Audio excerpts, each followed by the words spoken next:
Hey, if the rear lift gate on your Yukon or Tahoe does not work anymore, when you press on your key fob, or when you manually go in and try to lift on the handle,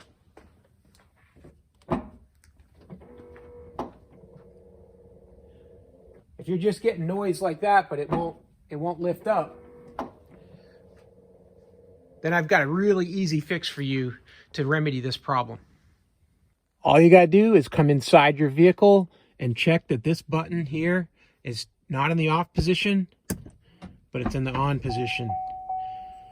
Somebody in your family probably pushed this button off and you never used this button, so you never noticed it, but that's what it does. It'll lock out that tailgate from working unless you got this thing in the on position.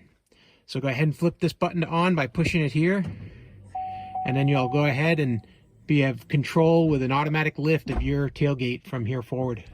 So there you go. That's how you fix your automatic lift gate. So it starts working again, and it works with your key fob as well, all by itself. So hey, I hope this video was helpful, and if it was, please give it a thumbs up, and that'll help other people find it as well.